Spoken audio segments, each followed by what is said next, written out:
The body computer on one level is an electrochemical entity, organism, and it has need to have a certain chemical and electrical balance to function mentally, emotionally, and physically in its optimum state. So what they're doing now is bombarding us, and have been for some time, especially young people, children, with all this electrochemical crap to destabilize the body computer and its receiver transmission levels, so that we are operating on a fraction of our potential. Same with the drugs that they're throwing at people, not least the children.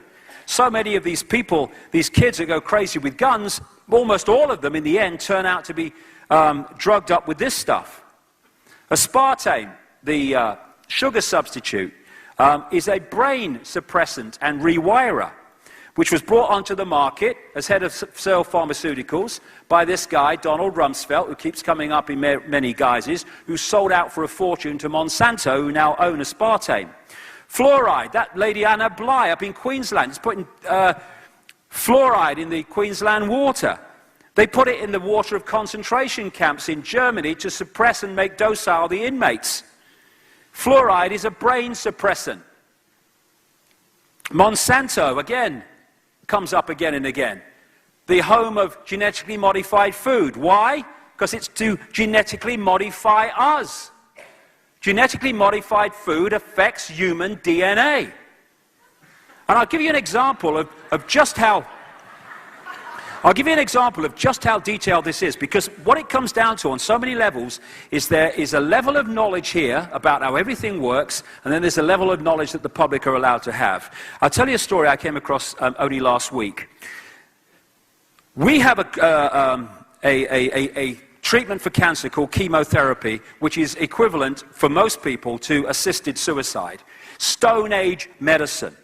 What chemotherapy does, as we are at the cutting edge of knowledge, is kills cells. That's what it does. It kills cells.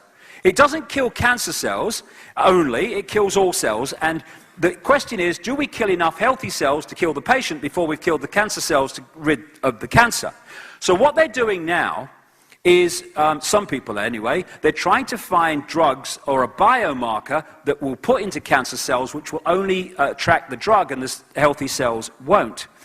What it turns out, actually, this guy, Professor Dan Burke in Britain, has established, is that cancer cells already have a biomarker, and have always had a biomarker, and he's called it CYP1B1. It is an enzyme that only appears in cancer cells and not healthy cells.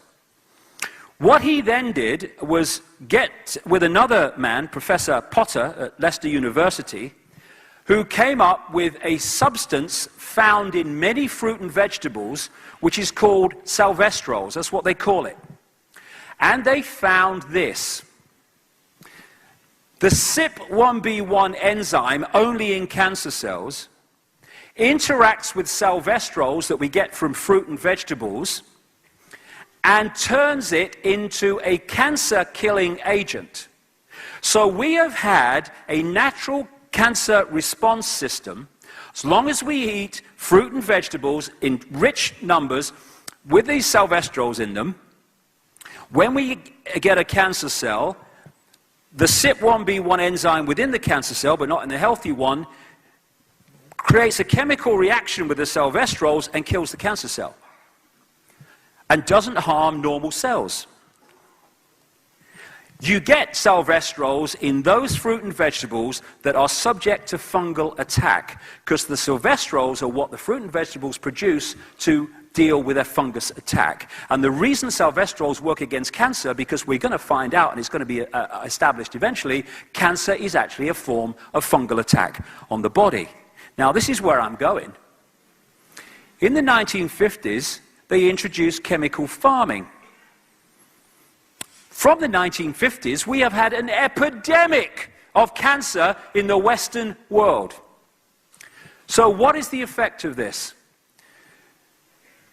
Because they've been using fungicides on fruit and vegetables, they've been killing the funguses and the fungal attacks artificially, which means the fruit and vegetable plants are no longer producing salvestrols to deal with the fungal attack because it's being done externally for them. But here's the killer, that they know what they're doing. The most used fungicides used in the world have another effect. They neutralize the effect of CYP1B1, the enzyme in cancer cells. So you can eat all the salvestrols you like, but if your body accumulates the fungicide poisons through eating these foods, it won't matter anyway, because the salvestrol will not be activated as a cancer-killing agent because the enzyme within the cancer cell has been neutralized. And after 20 years of research of these people, that is absolutely no accident. They know exactly what they're doing. And that's why in America now, this bill is going through to make it virtually impossible for people to produce organic food in America when this bill goes through. Because if you eat organic fruit and vegetables of this type, then they are rich in salvestrols because they're still producing them to fight off fungal attack because there's no fungicide getting in the way. Vaccines. 25 vaccines by the age of 2. An emerging, growing immune system gets attacked with that shite in that period of time, and we think that children are going to grow into adults with immune systems that are as effective as they could be. You're having a bloody laugh. And these things that vaccines were supposed to get rid of were in free fall before the vaccines came in. Another scam. And of course, the immune system is the antivirus system. If that's not working, we become open to endless other attacks, which is what chemotherapy does in cancer treatment. It kills the cells in the immune system, which is why people that have chemotherapy have shot immune systems that open to other things. And so there's also an attack going on now, as we've seen through this organization trying to reduce the doses and the sources of food supplements and stuff. It's all an attack. This guy, Codex Alimentarius, which is trying to create regulations that basically make food supplements and other things a waste of time because of the doses and the quality of them. And Codex Alimentarius came out of the people behind the IG Farben chemical cartel, pharmaceutical cartel that was behind the Auschwitz concentration camps and much more. And this guy, Fritz Tamiya, who was jailed by the Nuremberg trials for 7 years for war crimes and was got out after 4 thanks to Nelson Rockefeller, his friend in America. He was the man with others in the 1960s that set up Codex Alimentarius, which is now trying to destroy our ability to bridge the gap between what we used to get from fruit and vegetables and food and we don't get now. It's mass culling of the population. That's what they're after. And international law, international regulations is the way they're doing it. The reason international law is the code word or term that you see all the time now is because if you want a world government dictatorship, you have to have laws that everyone on the planet obeys and has to obey. That's where your dictatorship comes from. And that's why international law, international regulations are coming up everywhere. Same with this electromagnetic soup that we live in now. It's attacking the body electromagnetically and electrically to stop us operating on the level that we can. Before we have a break, I'll just finish with this because this is so important. The carbon con. We are being sold one of the most blatant lies, at least of modern times, and probably more than that.